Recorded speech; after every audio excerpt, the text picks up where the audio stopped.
Hello friends, ഇന്ന് മുതൽ നമ്മൾ introduction to artificial intelligence and data science എന്നുള്ള S3 പേപ്പറാണ് ഡിസ്കസ് ചെയ്യുന്നത്. ഇത് ഗ്രൂപ്പ് ബി സ്റ്റുഡൻസിന് യൂസ്ഫുൾ ആയിരിക്കും. അപ്പോൾ ഇതൊരു തിയറി പേപ്പറാണ്, 60 മാർക്സിലായിരിക്കും ഇൻ സെമസ്റ്റർ എക്സാമിനേഷൻ. അപ്പോൾ നമ്മൾ ഈ സബ്ജക്റ്റിൽ പഠിക്കുന്നത് എന്താണ് ആർട്ടിഫിഷ്യൽ ഇൻ്റലിജൻസ്, അതേപോലെ എന്താണ് ഡാറ്റ സയൻസ്, അതേപോലെ എയുടെ സബ് ഡൊമൈൻസ് ആയിട്ടുള്ള മെഷീൻ ലേണിംഗ് എന്താണ്, അതേപോലെ ഡീപ്പ് ലേണിംഗ് എന്താണ്, അതേപോലെ ML എന്താണ്, മെഷീൻ ലേണിംഗ് എന്താണ്, AML BL അതാണ് ബേസിക്കലി എയുടെ സബ്സെറ്റ് ആയിട്ടുള്ള ഡൊമൈൻസ്. അപ്പോൾ അപ്പോൾ നമ്മൾ ഈ ക്ലാസ്സിൽ എനെ കുറിച്ചായിരിക്കും ഡിസ്കസ് ചെയ്യുന്നത്. അപ്പോൾ ആർട്ടിഫിഷ്യൽ ഇൻ്റലിജൻസ് എന്ന് പറഞ്ഞാൽ എന്താണ്? It is actually making an intelligent machine.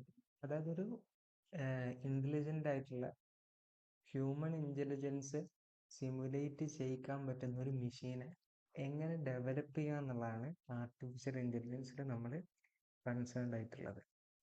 അതേപോലെ ഈ മെഷീൻ ലേണിംഗ് എന്നുള്ളത് ആർട്ടിഫിഷ്യൽ ഇൻ്റലിജൻസിൻ്റെ ഒരു സബ് ഡൊമൈനാണ്. സബ് ഡൊമൈൻ അല്ലെങ്കിൽ സബ്സെറ്റ് ആണ്. അപ്പോൾ എയും MLും സെയിം അല്ല എന്നുള്ളത് നമ്മൾ ആദ്യം മനസ്സിലാക്കാം. This is the classical when diagram of AI, ML and DL. അതായത് എനെ കുറിച്ച് നമ്മൾ പറയുമ്പോൾ എ എന്ന് പറഞ്ഞാൽ എന്താണ്?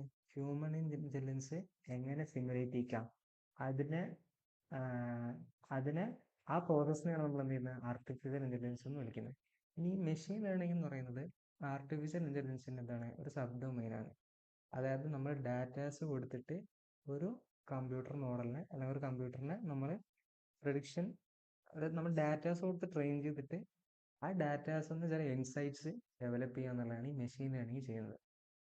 ഈ ഡീപ്പ് ലേണിംഗ് എന്ന് പറയുന്നത് ആർട്ടിഫിഷ്യൽ ന്യൂറൽ നെറ്റ്വർക്ക് എന്നുള്ളൊരു കോൺസെപ്റ്റ് ഉപയോഗിച്ചിട്ട് ഡാറ്റാസ് നിന്ന് ചില ഇൻസൈറ്റ്സ് നമ്മൾ ഡിറൈവ് ചെയ്തെടുക്കും. അതാണ് ഈ ഡീപ്പ് ലേണിംഗ് എന്ന് പറയുന്നത്.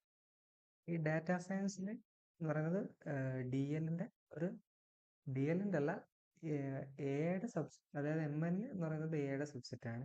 DL എന്ന് പറയുന്നത് മെഷീൻ ലേണിങ്ങിന്റെ സബ്സെറ്റ് ആണ്. ഈ ഡാറ്റ സയൻസ് എന്ന് പറയുന്നത് ഇതിൻ്റെ ഒരു സ്റ്റാറ്റിസ്റ്റിക്കൽ പാർട്ട്, അല്ലെങ്കിൽ ഈ ഡാറ്റയിൽ നമ്മൾ അപ്ലൈ ചെയ്യുന്ന ചില മാത്തമാറ്റിക്കൽ കോൺസെപ്റ്റ്സ് ഇല്ലേ, അതാണ് ഈ ഡാറ്റ സയൻസ് എന്നുള്ള ഡൊമൈനിൽ നമ്മൾ ഡിസ്കസ് ചെയ്യുന്നത്. ഓക്കെ, ഇനി എന്താണ് മെഷീൻ ലേണിംഗ് നമുക്ക് നോക്കാം. ഡാറ്റാസ് കൊടുത്തിട്ടൊരു കമ്പ്യൂട്ടറിനെ ട്രെയിൻ ചെയ്യാണ്. അതായത് ഈ ഡാറ്റയിൽ നമ്മൾ എന്ത് ചെയ്യും? ചില പ്രോഗ്രാമുകൾ ചെയ്യും. എന്നിട്ട് ഈ കമ്പ്യൂട്ടർ എന്ത് ചെയ്യും? ഈ ഡാറ്റയിൽ നിന്ന് ചില ഇൻസൈറ്റ്സ് ഡെവലപ്പ് ചെയ്യും. അതാണ് ഈ മെഷീൻ ലേണിംഗ് എന്നുള്ള ഐഡിയയിൽ നമ്മൾ യൂസ് ചെയ്യുന്നത്. ഈ ട്രഡീഷണൽ പ്രോഗ്രാമിങ്ങും മെഷീൻ ലേണിംഗും തമ്മിലുള്ള വ്യത്യാസം, അല്ലെങ്കിൽ ക്ലാസിക്കൽ പ്രോഗ്രാമിങ്ങും മെഷീൻ ലേണിംഗും തമ്മിലുള്ള വ്യത്യാസം എന്താ വെച്ചാൽ, നമ്മൾ ഇവിടെ ഈ റൂൾസിന് നമ്മൾ എന്തായിട്ടാണ് ലോജിക്കായിട്ട് കാണാം. ഡാറ്റ എന്നുള്ളത് നമ്മുടെ ഡാറ്റ അല്ലെങ്കിൽ എന്ത് ചെയ്യുക, ഇൻപുട്ട് എന്ന് പറയും. ഇത് നമ്മളൊരു ക്ലാസിക്കൽ പ്രോഗ്രാമിങ്ങിലേക്ക് കൊടുക്കുമ്പോൾ നമുക്ക് എന്ത് കിട്ടും? ചില ആൻസേഴ്സ് അല്ലെങ്കിൽ ഔട്ട്പുട്ട് കിട്ടും. പക്ഷേ ഈ മെഷീൻ ലേണിംഗിൽ എന്താ ചെയ്യാന്ന് വെച്ചാൽ, നമ്മൾ ഡാറ്റയും ആൻസേഴ്സും അല്ലെങ്കിൽ ഇൻപുട്ടും ഔട്ട്പുട്ടും നമ്മൾ തന്നെ കൊടുക്കും.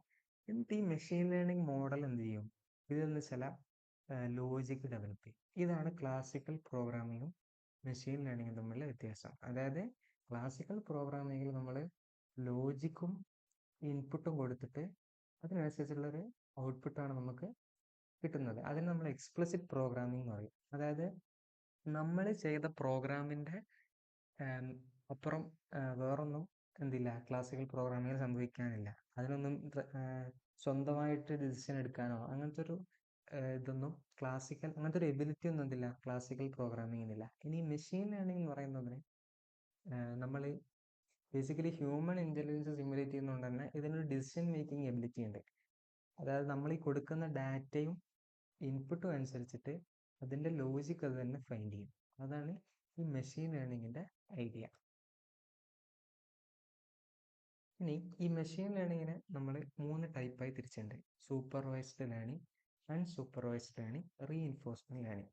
ഈ സൂപ്പർവൈസ്ഡ് ലേണിംഗ് എന്ന് പറയുമ്പോൾ ലാബിൾഡ് ആയിട്ടുള്ള ഡാറ്റയിലാണ് നമ്മൾ ട്രെയിൻ ചെയ്യുന്നതെങ്കിൽ നമ്മളതിനെ സൂപ്പർവൈസ്ഡ് ലേണിംഗ് എന്ന് പറയും. അൺസൂപ്പർവൈസ്ഡ് ലേണിംഗ് എന്ന് പറഞ്ഞാൽ അൺലേബിൾഡ് ഡാറ്റയിൽ നമ്മൾ ഒരു AI മോഡലിനെ ട്രെയിൻ ചെയ്യുകയാണെങ്കിൽ നമ്മളതിനെ അൺസൂപ്പർവൈസ്ഡ് ലേണിംഗ് പറയും. റീഇൻഫോഴ്സ്മെന്റ് ലേണിംഗ് എന്ന് പറഞ്ഞാൽ അതായത് നെയ്തർ ലാബിൾഡ് ഓർ അൺലാബിൾഡ് ആയിട്ടുള്ള ഡാറ്റ, അങ്ങനത്തെ കേസിലാണ് നമ്മൾ ഈ റീഇൻഫോഴ്സ്മെന്റ് ലേണിംഗ് എന്ന് പറയുന്നത്. അപ്പോൾ ഈ ടൈപ്സ് ഓഫ് ML നമുക്ക് അടുത്ത വീഡിയോ ഡിസ്കസ് ചെയ്യാം. Okay, thanks for watching.